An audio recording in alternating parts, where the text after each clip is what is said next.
Labdien! Šodien mācīsimies mūziku. Sāksim. Nošu apzīmējumi dažādās oktāvās. Pirmās oktāvas apzīmēšanai izmanto ciparu 1 pie došu nosaukumiem, bet otrās oktāvas apzīmēšanai ciparu 2 un mazajai oktāvai cipara nav.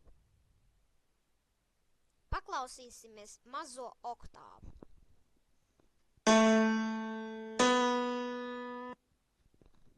Tālāk pirmā oktāva.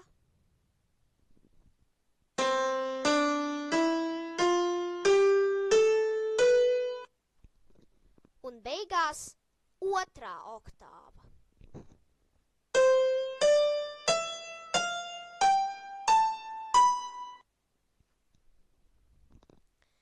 Vidējs reģistrs ir sākot ar šo te lā mazajā oktāvā un beidzot ar otrās oktāvas re.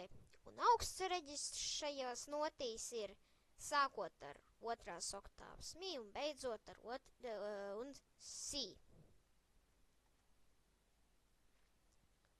Tas šodien arī viss. Un saku jums paldies! Līdz nākamajai reizei!